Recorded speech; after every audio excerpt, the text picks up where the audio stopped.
โอ้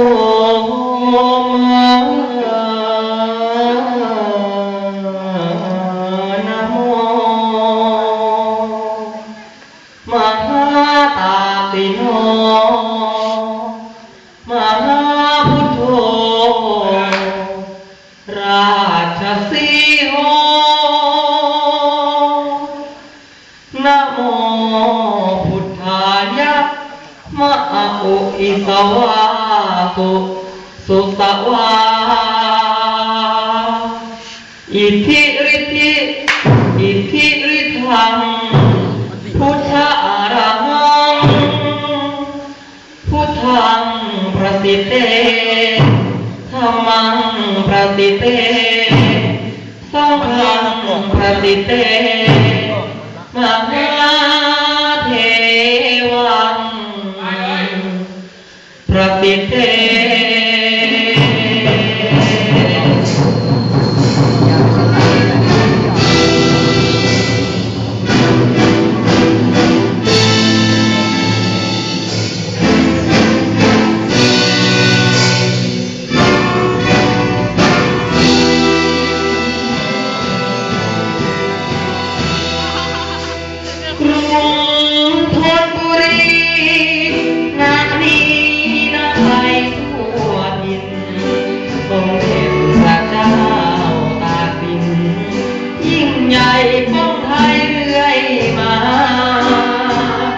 เรือกองเกรียงไกร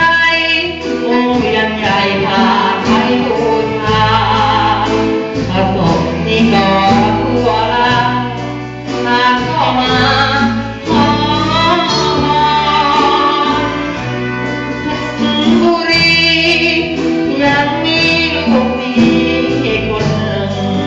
เสียใจเสียยากจุดหนึ่งหวังพึ่งจึงมา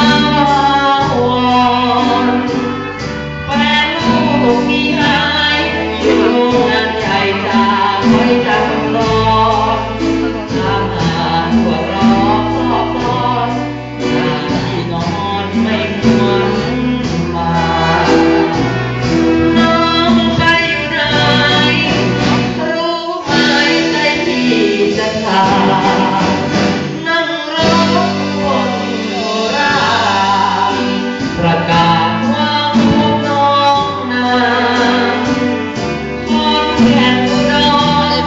เมื่อครั้งก่อนที่เราได้มาถามข่าวที่บ้านบอกให้มาแล้วตั้งนานคนบุรีตอนนี้ใจลูกแทบสิ้นหวังองค์พ่อตาถึงให้แฟนขึ้นหินสงสา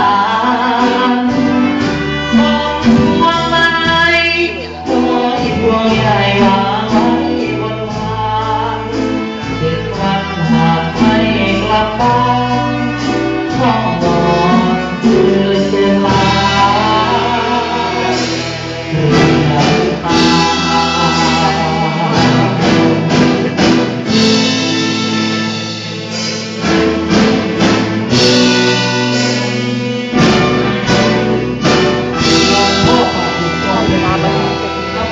ชั่วคราวลูกขอให้คนรักของลูกนี้ที่จากไปคืนกลับมาใช้ใน7 วันแม้ตัวลูกนี้จะภาวนาลูกขอวันพาให้ใจมั่นหากแม้ไม่กลับใน7 วันชีวิตลูกนั้นลูกยอมพลี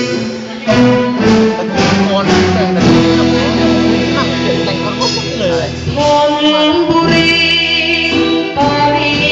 ใจลูกแทบสิ้นหวังให้แฟนแม้คืนผิดสงสารคงพวงมาลัยขอพวงใหญ่วางไว้บนวาน7 วันหากไม่กลับบ้านห้องนอนคือโซฟา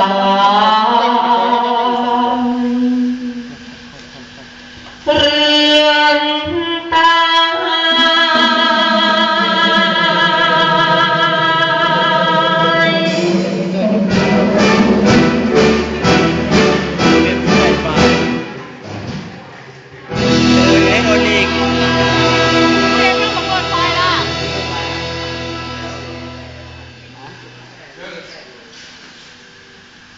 ข้าวเดียวกับที่